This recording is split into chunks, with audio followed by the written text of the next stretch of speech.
is it, but then Ryan Madsen gives up the solo shot to Greg Zahn in the ninth inning on Saturday. Brian Roberts' 2-run home run, 6-5 lead. Orioles end up winning the game, and so that was just a heartbreaker in itself. And then you come back Sunday, you think Cole Hamels is going to go out there, throw a shutout. Unfortunately, he was great, however, but he was unable to shut out the Orioles or do what you got to take, because obviously the Phillies are not scoring runs right now. And Hamels was out there for a while, 110 pitches, 80 strikes.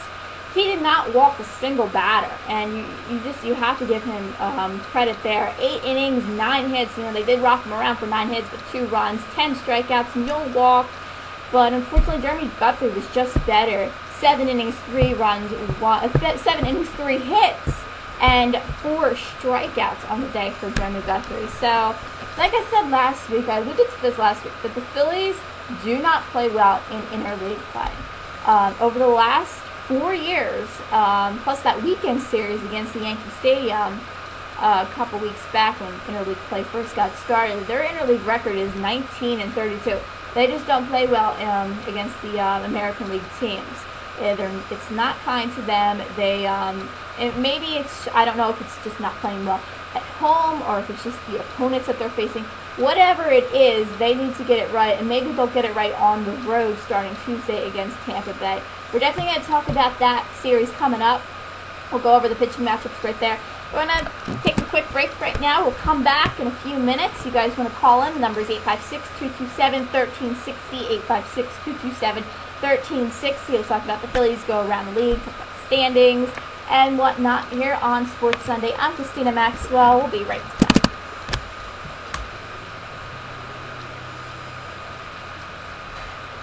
WNJC 1360 AM, Washington Township, New Jersey. I'm Christina Maxwell. This is Sports Sunday. If you guys want to call in, the number is 856-227-1360.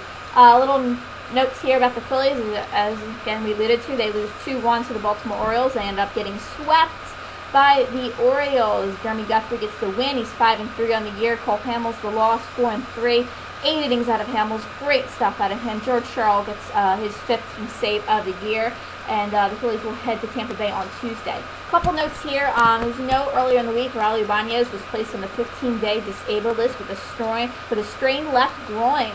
And they have to get through the 2 weeks without their best hitter. And I think maybe if they had him in this lineup for today, no Ryan Howard, obviously, maybe he could have helped them. But I think it's more than just today. They're not playing well overall as a team. He leads the Phillies in hitting with 312, 22 home runs, 59 RBIs. You can't replace that. I know they called up Mayberry, but you cannot replace a guy like that. He's had this groin problem since April, but he was hurt during the last West Coast road trip.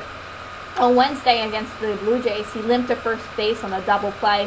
He had some trouble in the outfield getting a few balls and whatnot, so unfortunately they lose Raul Ibanez. They'll get it back eventually. I'm not sure when, if we'll get through the 2 weeks. I'm not sure if they're going to wait on that, but we'll see. Brad Lidge, he pitched on Saturday for Reading, and he says that his knee is fine. He appeared to be very, very happy in the minor league game against the Reading Phillies last night against their visiting the Harrisburg Senators. He ended up pitching 1 inning, 15 pitches, 11 for strikes. He allowed a leadoff double, but then he struck out the 2 guys. His fastball was around 92 miles per hour. Slider was good, and they said if he feels 100%, there's no pain. He is going to be activated Tuesday in Tampa, so maybe this will help this bullpen that, like I said earlier, is clearly struggling. Ryan Madsen is not comfortable in this closing role, and the only guy that's really pitching well, and you got to give a lot of credit to, is Chan-Ho Park, who has just been absolutely unhittable since they moved him from the starting rotation to the bullpen.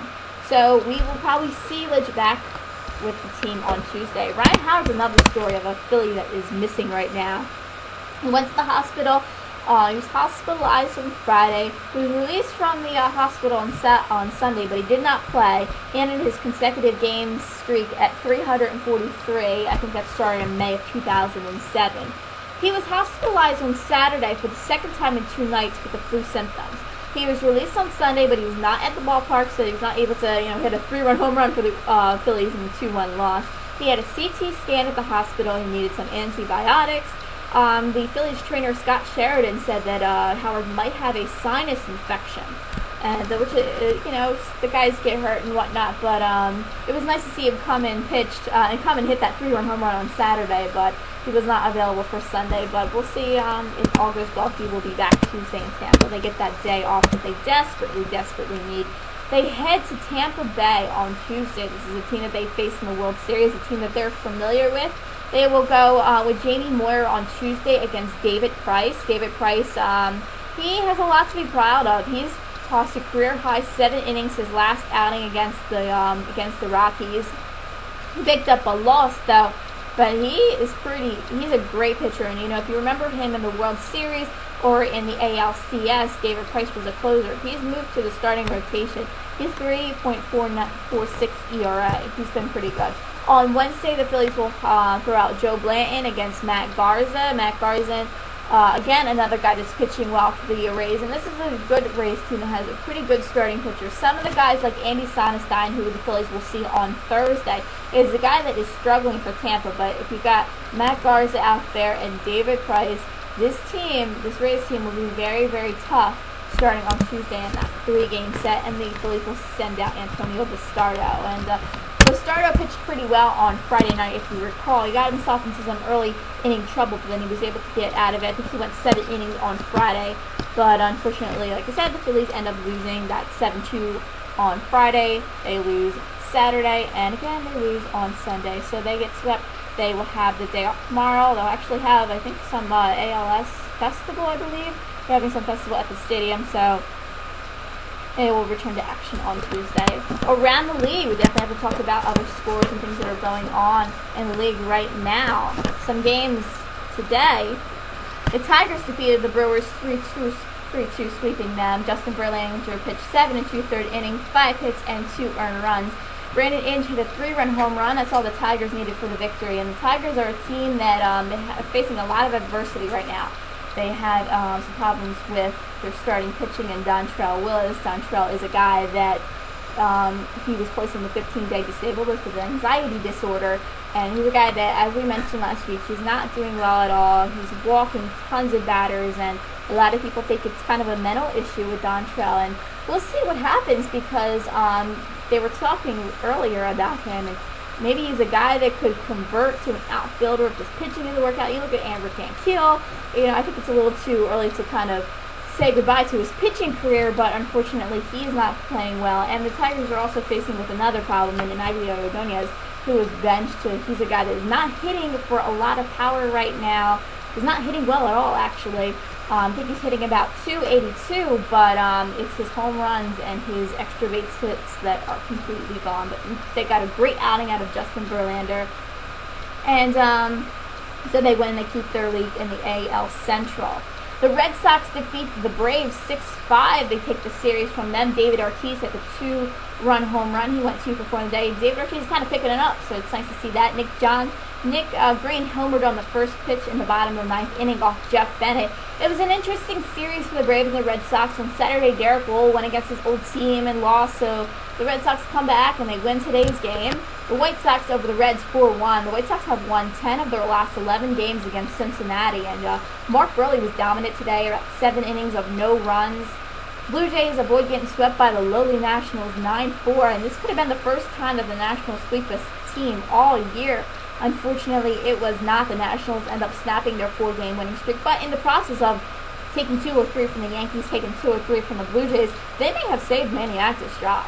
Ricky Romero went 7 innings for Toronto, but it gave up the 7 innings for Toronto, but he gave the Blue Jays pen a rest. If you notice the series against the Phillies, unfortunately, the Blue Jays pen got knocked around a lot. They won the games, but they constantly gave up runs. They were constantly out there, so to see Romero give them 7 innings was really good. Sharon Martiz, who had a pretty good start to the year, allowed 6 runs in the day for the Nationals. The Cardinals defeated the Royals 12-5. Tony La Russa got his 2500th career victory as a manager. Albert Pujols slammed 2 home runs in the 4th inning and in the 5th inning. Gil Nash was knocked around for 9 earned runs. The Cardinals get the sweep there. They take the lead in the NL Central. Pujols was 4 for 5, 2 home runs, 6 RBIs. That guy is something else. And if you kept track of this game early, I think it was a a 4-4 game, and you thought maybe